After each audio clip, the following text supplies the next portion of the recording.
Subscribe channel Truth.id dan aktifkan lonceng notifikasi untuk mendapatkan informasi seputar live streaming dan video khotbah terbaru.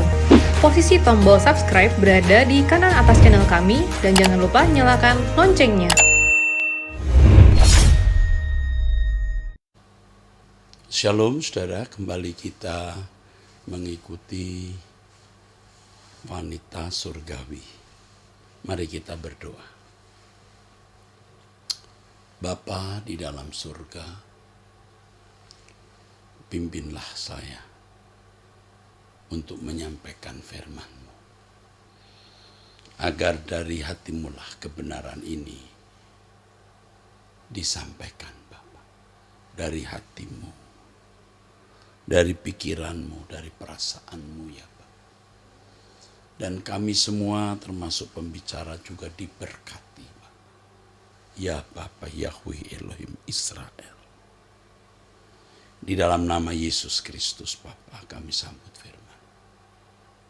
Amin. Saudara-saudaraku sekalian, dunia semakin mewarnai manusia. Jadi manusia semakin terwarnai oleh dunia ini. Dengan majunya teknologi, transformasi, dan komunikasi, dengan maraknya media sosial, dan tersajinya berbagai konten di dalam gadget, manusia makin terwarnai dengan dunia. Padahal dunia kita ini seperti yang dikatakan Tuhan Yesus makin jahat. Matius pasal 24. Jadi kalau manusia terwarnai oleh dunia, berarti manusia semakin jahat. Bukan semakin baik, tapi semakin jahat. Makin banyak orang jahat daripada orang baik.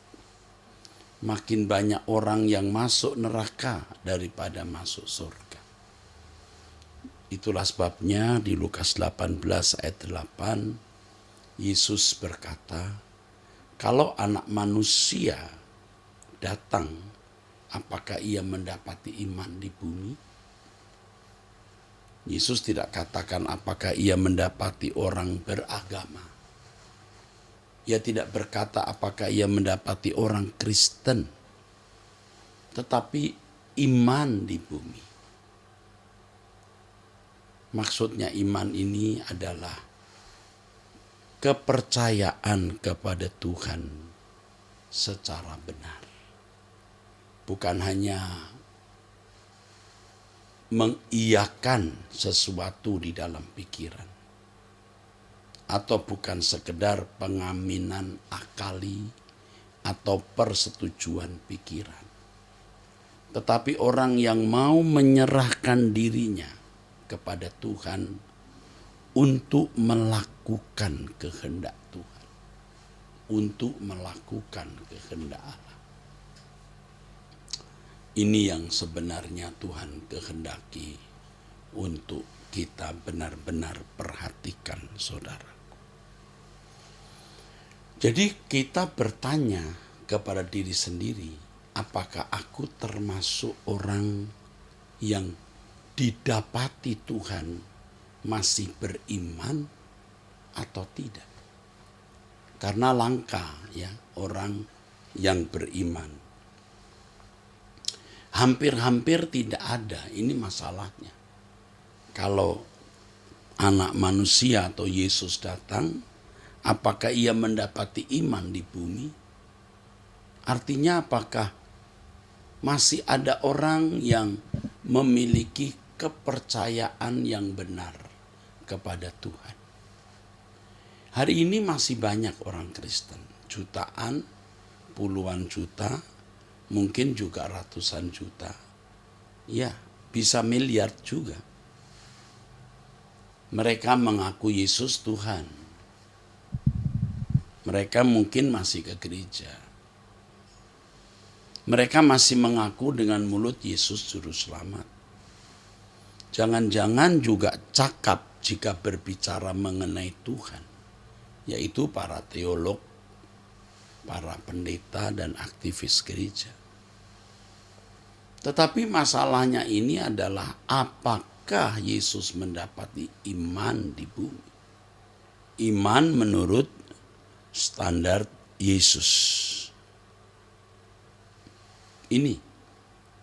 Nah, seperti yang tadi saya kemukakan, kita bertanya kepada diri kita masing-masing, apakah kita termasuk orang yang beriman itu atau tidak? Kita masih terkualifikasi atau termasuk orang yang beriman atau tidak? Ini masalahnya, ya.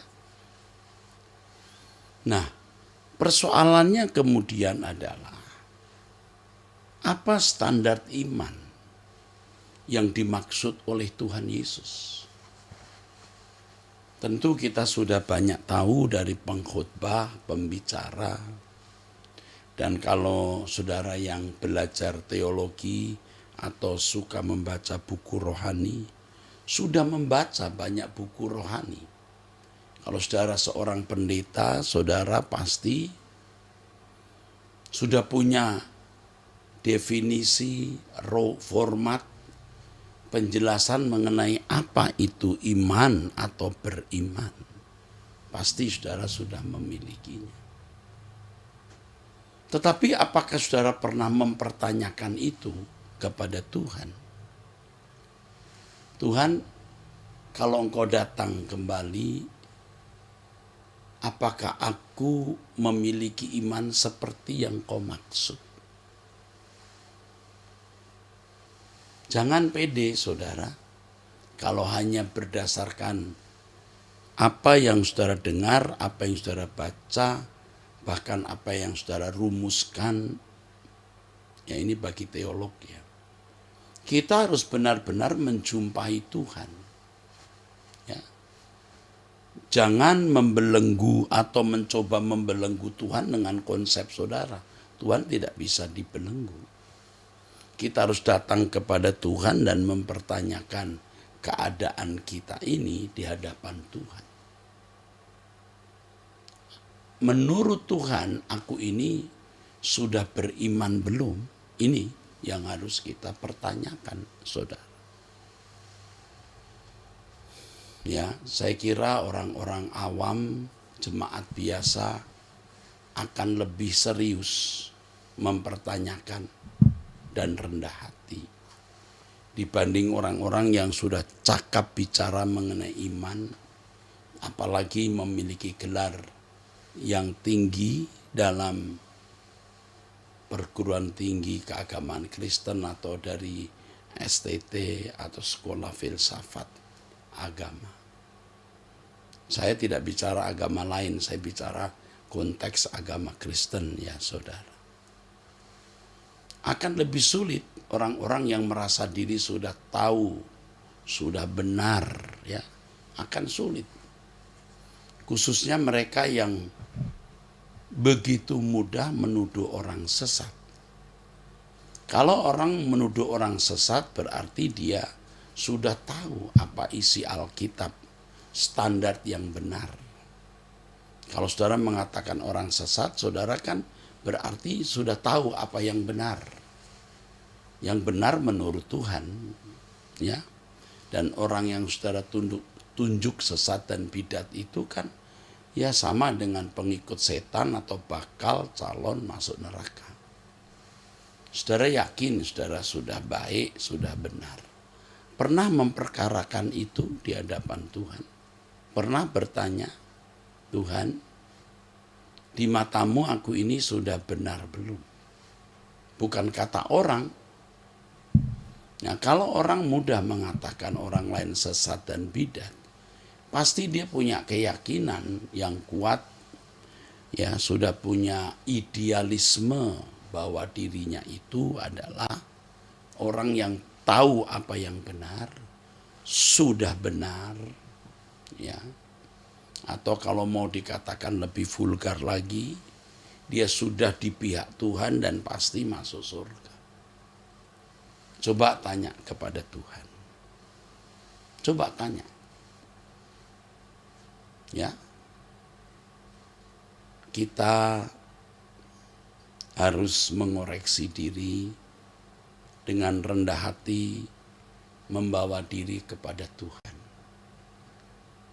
Ya, tidak pakai protokoler, saudara. Menemui Tuhan tidak pakai protokoler.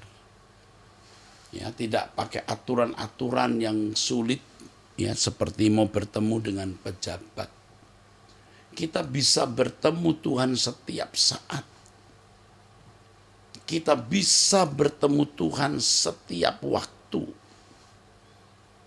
Dan kita bisa berhadapan langsung dengan Tuhan. Kalau saudara percaya Allah itu hidup, Allah itu ada, Tuhan pasti berbicara kepada saudara. Saudara harus yakin Tuhan itu ada, hidup, real, nyata, konkret. Allah juga memiliki mulut untuk berbicara dengan caranya kepada kita. Pasti Tuhan berbicara kepada kita. Jadi kalau Tuhan belum berbicara, ya kita harus terus tekun mencari Tuhan. Ya, di tengah-tengah situasi dunia kita yang jahat, ya, yang makin fasik, kita harus memiliki integritas, idealisme yang kudus, yang benar. Seperti perumpamaan tentang hakim yang tak benar. Bagaimana seorang janda menghadapi hakim yang tidak takut akan Allah dan tidak menghormati seorang pun. Wah, ini hakim yang bengis. Tetapi janda ini bisa menaklukkan hakim itu karena ketekunannya. Nah, kita harus tekun, saudara. Kalau kita berdoa, Tuhan belum menjawab, ya kita doa lagi. Ingat, ini bukan bicara mengenai permintaan ya sebenarnya, ya. Walaupun dalam perumpamaan ini, janda ini minta agar persoalannya dibenarkan atau perkaranya dibenarkan. Ya, tetapi maksud dari perumpamaan ini adalah nasihat kepada kita untuk memiliki ketekunan. Ketekunan untuk tidak terwarnai oleh dunia kita. Ketekunan untuk terus menggumuli kehidupan pribadi. Apakah kita berkenan kepada Tuhan atau tidak. Sebab perumpamaan ini diakhiri dengan kalimat, ya, di Lukas 18 ayat 8. Tuhan akan segera membenarkan mereka. Akan tetapi jika anak manusia itu datang, adakah ia mendapati iman di bumi? Pasti Tuhan membenarkan orang-orang benar. Tetapi apakah masih ada orang benar? Nah, itu masalahnya. Tuhan pasti membenarkan orang benar dan tidak membenarkan orang yang tidak benar. Masalahnya adalah apakah masih ada orang benar? Itu masalahnya, saudara-saudara.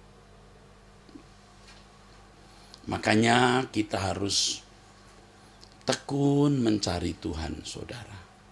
Mendengar firman itu jelas, tetapi doa itu juga harus. Cobalah saudara disiplin, ya. Setiap hari jam 4:30 sudah bangun. Saudara bisa doa pribadi. Atau kalau mau bergabung dengan kami Truth ID, bergabung jam 5 sampai jam 6 waktu Indonesia Barat. Banyak hal yang pasti kita terima dalam perjumpaan dengan Tuhan itu. Orang yang tekun mencari Tuhan, saudaraku, tidak mungkin sama dengan orang yang tidak tekun mencari Tuhan. Tidak mungkin sama. Jadi kalau kelihatannya sama, ya tekunlah terus sampai Tuhan membuat pembedaan nanti. Iya, sampai Tuhan membuat pembedaan. Ini yang saudara-saudara harus benar-benar perhatikan. Heran ya saudara, kadang-kadang orang lebih bisa baca buku, nonton film, ikuti berita, tetapi doa 15 menit saja tidak sanggup. Lalu orang seperti ini mau mengenal dirinya dengan benar? Tidak mungkin, saudara. Yang tekun berdoa mencari hadirat Tuhan saja belum tentu ya. Dengan mudah, belum tentu dengan mudah mengenali diri. Apalagi yang tidak sungguh-sungguh ya mencari Tuhan. Yang mencari Tuhan, yang hidup dalam doa, belum tentu dengan mudah bisa mengoreksi diri. Dan kenyataan itu sudah saya saksikan, saudara. Ya, termasuk diri saya sendiri, betapa sulit mengenali diri sendiri. Tetapi saudara-saudaraku sekalian, saya harap dengan pemberitaan firman ini, saudara-saudara disadarkan. Ya. Kita harus benar-benar merasa gusar. Ya. Kita harus benar-benar merasa gusar atas keadaan kita. Sudahkah aku diakui di hadapan Allah, di hadapan Tuhan sebagai orang yang memiliki iman? Kita harus benar-benar gusar itu, saudara. Ya, ya jangan gusar karena belum punya pacar, gusar belum punya jodoh, gusar belum memiliki keturunan, gusar belum memiliki rumah pribadi, gusar belum memiliki kendaraan, dan banyak hal lain yang menggusarkan. Mestinya yang menggusarkan jiwa kita adalah, sudahkah aku didapati Tuhan berkenan? Orang-orang seperti inilah yang dikatakan firman Tuhan sebagai orang yang haus dan lapar akan kebenaran. Berbahagialah orang yang haus dan lapar akan kebenaran, karena mereka akan dipuaskan. Jadi kalau orang tidak merasa gusar dengan keadaan dirinya, sehingga tidak memiliki langkah-langkah untuk mengoreksi diri, tidak memiliki langkah-langkah untuk hidup lebih berkenan di hadapan Allah, ia tidak akan pernah dipuaskan. Artinya tidak akan pernah mencapai kehidupan yang berkenan di hadapan Tuhan, tidak akan pernah mencapai kehidupan yang memiliki iman yang benar. Ini saudara. Jadi harus ada kegusaran. Ya. Istilah lain seperti kebakaran jenggot gitu loh saudara. Pagi-pagi sudah bangun, hari Minggu ke gereja, jam doa malam ikut, puasa ikut. Seperti dikejar apa gitu saudara. Ya, itu serius. Di sini kita memenuhi yang dikatakan Tuhan Yesus, jangan takut kepada apa yang dapat membunuh tubuh. Jangan takut kepada mereka yang dapat membunuh tubuh, tapi yang tidak berkuasa membunuh jiwa dan membuangnya ke neraka. Tetapi takutlah akan Allah. Kita harus punya perasaan takut kalau berhadapan dengan Tuhan suatu hari. Kira-kira masih ada cacat tidak di dalam hidupku. Jadi kita berjuang untuk hidup benar, hidup kudus, hidup suci,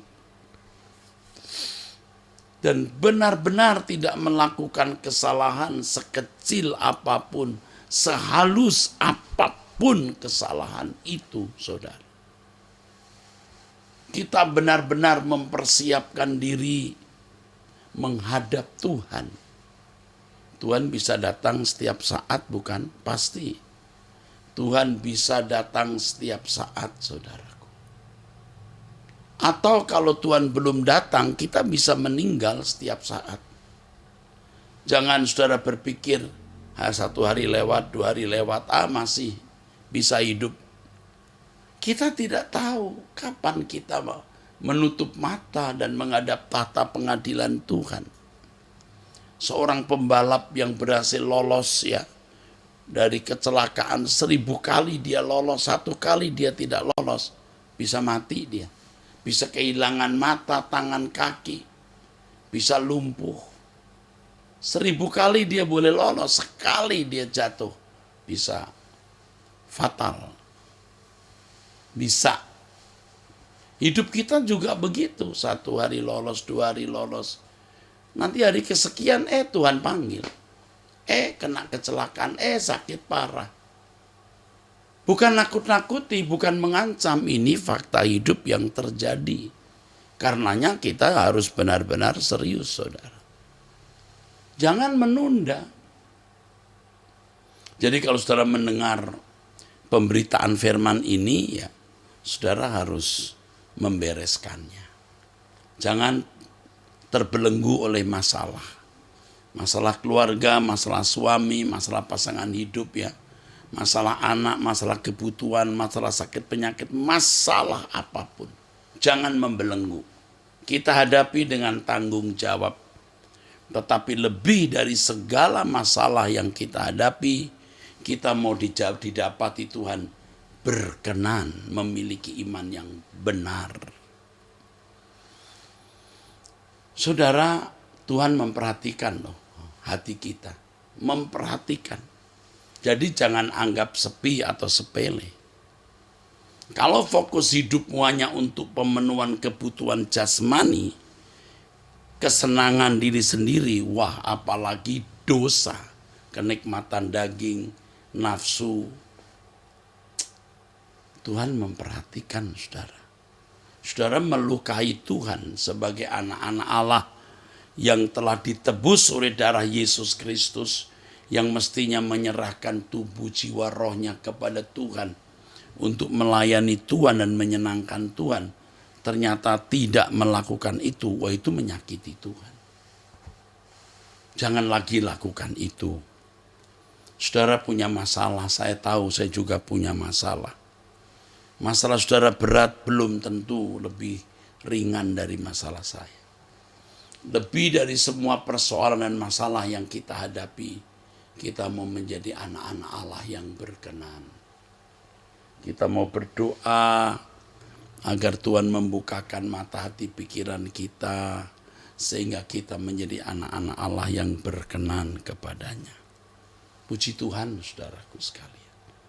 Kalau kita masih mendapat peringatan ini, dan kita masih memiliki kesempatan untuk bertobat, untuk dikoreksi, lalu berubah, sama dengan bertobat, ini anugerah. Anugerah yang besar. Jangan saudara pikir akan ada kesempatan yang sama di waktu mendatang. Belum tentu. Mungkin ini peringatan terakhir. Mungkin ini kesempatan terakhir. Mungkin. Dan saudara tidak pernah mendengar peringatan semacam ini lagi, hatimu menjadi keras. Engkau tidak bisa beralasan di hadapan Tuhan nanti. Tuhan, bagaimana aku fokus dengan kehidupan imanku? Masalah suami, masalah pasangan hidup, masalah anak, masalah ekonomi, masalah rumah tangga, waduh berat. Tuhan, aku sudah mumet dan judek memikirkan masalah-masalah ini. Udah gak ada pikiran bicara soal hidup beriman. Lalu Tuhan akan berkata, ya, kamu lebih menghargai masalah-masalah itu, kamu lebih mendewakan masalah-masalah itu, kamu lebih berpusat pada dirimu sendiri daripada menghargai Tuhan, menghormati Tuhan, dan berpusat pada Tuhan. Padahal kalau saudara-saudara membereskan keadaan saudara di hadapan Tuhan, lalu belajar berjalan hidup menyenangkan Tuhan, Tuhan membela saudara. Pasti Tuhan menolong saudara. Pasti. Tidak mungkin Tuhan tidak menolong saudara. Kalau saudara menjadi kekasih Tuhan, jangan ragukan Tuhan. Kalau saudara menjadi kekasih Tuhan, pasti Tuhan memperlakukan saudara sangat istimewa. Ya. Ada satu lagu yang saya gubah terkait dengan khotbah ini. Ya Bapa, beri aku mengerti keadaanku di matamu. Masihkah ada dosa tersembunyi, kesalahan tak kusadari? Ya Bapa, bukalah pengertianku agar ku kenali diriku. Masihkah ada percintaan dunia yang mengikat hatiku? Aku bersedia melepas semua, tak bercela dalam pandanganmu.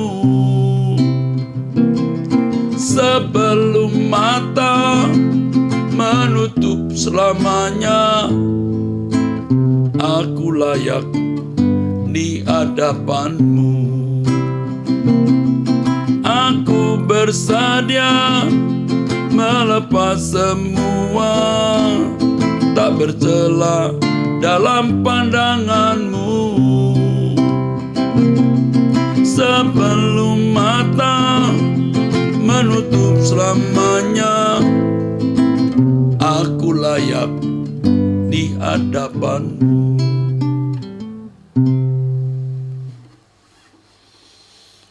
Ya Bapa, beri aku mengerti keadaanku di matamu, bukan di mata manusia. Manusia mau menilai, manusia mau menghakimi, menuduh, apapun tidak menjadi masalah. Yang penting keadaan kita di mata Tuhan bagaimana. Masihkah ada dosa tersembunyi? Artinya bukan hanya perbuatan, tapi niat-niat tertentu di dalam diri kita yang Tuhan tidak berkenan. Harus kita buang, kita lepaskan. Kita berdoa, buka pengertianku ya Tuhan, agar ku kenali diriku. Masihkah ada percintaan dunia yang mengikat hatiku? Orang yang beriman di mata Allah, itu satu cirinya saudara, yang tidak bisa dikurangi. Seperti Yesus. Serupa dengan Yesus. Karenanya kita harus urusan langsung dengan Tuhan, dengan Roh Kudus. Apakah aku dinilai beriman? Apakah aku sudah memiliki keadaan serupa dengan Yesus? Yang bisa menilai Tuhan sendiri, bukan manusia. Bahkan kita sendiri juga bisa gagal, salah paham mengenali diri kita. Hanya Tuhan yang bisa mengenali diri kita. Jadi kita harus mempersoalkan keadaan kita ini di hadapan Tuhan. Belajarlah saudara untuk bisa memiliki irama doa, ya.